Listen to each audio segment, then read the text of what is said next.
जी नमस्ते, मेरा नाम अशोक आर्य है और मैं श्रीमद् दयानंद सत्यार्थ प्रकाश न्यास का अध्यक्ष हूँ। यहाँ नवलखा महल सांस्कृतिक केंद्र के बारे में तो आप जानते हैं। वेद से लेकर के भारतीय ऋषियों की मनीषा पर्यंत जो है यहाँ पर चित्रात्मक रूप से बहुत सुंदरता के साथ दिखाई गई है। आप लोगों का प्यार मिल रहा है, परंतु अभी इसमें एक स्टेप और ऐड की गई है और उसका नाम है राष्ट्र मंदिर। आप सोचेंगे कि राष्ट्र मंदिर है क्या। राष्ट्र मंदिर के रूप में हमने एक वैक्स म्यूजियम से थोड़ा सा ऊपर की क्वालिटी होती है सिलिकॉन म्यूजियम क्रिएट किया है, जिसमें 18 क्रांतिकारियों का जो है वो एक्शन में जीवन वृत्ति दिया है। आपको आने पर ऐसे लगेगा कि हम वहीं उस युग में उस एरा में पहुंच गए हैं।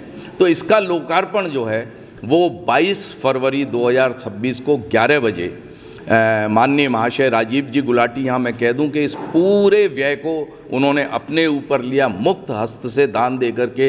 ये बहुत सुंदर उदयपुर का एसेट आपको लगेगा, एक एसेट क्रिएट हो जाता है। दान अपनी जगह रह जाता है, सब चीज़ हो जाती है, परंतु उससे जो निर्मित होती है वो अपने शहर का एक एसेट हो जाता है। तो उदयपुर जैसे वीर प्रसू धरा पर, खूबसूरत धरती पर एक गुलाब बाग के अंदर ये नवलखा महल और उसमें राष्ट्र मंदिर, ये एक एसेट तैयार हुआ है और इसी का लोकार्पण जो है वो 22 फरवरी को करने जा रहे हैं। इसमें झावर सिंह जी खर्रा साहब और हमारे सांसद जी, विधायक जी, ग्रामीण विधायक, एक काफ़ी सारे लोगों से निवेदन किया और ये आएंगे।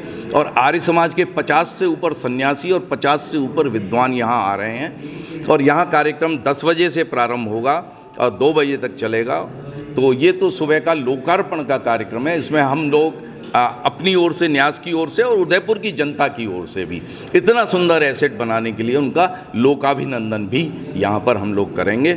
तो आप लोगों के माध्यम से मैं जन जन तक ये सूचना पहुँचाना चाहता हूँ। दूसरा, उसी दिन शाम को एक शाम महर्षि दयानंद के नाम से 3 घंटे का एक बहुत सुंदर रसमय कार्यक्रम है, जिसमें भजन भी होंगे, एक बहुत सुंदर नाटक होगा सत्यार्थ प्रकाश की शिक्षाओं पर। और दूसरे दिन 23 तारीख को स्वामी श्रद्धानंद जी महाराज का ये 100वां बलिदान वर्ष है, तो उस अवसर पर वो सारा उनको डेडिकेटेड होगा। आपसे अनुरोध है कि इस कार्यक्रम में आइए। हम आपको आमंत्रित करते हैं। हो सकता है हम आप तक न पहुंच पाएँ, परंतु इन साथियों के, इस चैनल्स के इनवाइट के माध्यम से मैं सबको निवेदन हाथ जोड़ के करना चाहता हूं कि इन 2 कार्यक्रम में, 2 दिन के कार्यक्रम में, द्विदिवसीय कार्यक्रम में आप लोग सब जरूर पधारें। तो हम शुल्क, एक चीज़ मैं बता दूं, आपने बहुत अच्छा प्रश्न किया है। पहले भी न्यास ने व्यावसायिक रूप से कुछ नहीं किया, केवल ये मेंटेन्ड रहे। इसको अनुरक्षण सहयोग कह सकते हैं हम, और अनुरक्षण सहयोग के रूप में ही हम आगे इसको जो है लोगों से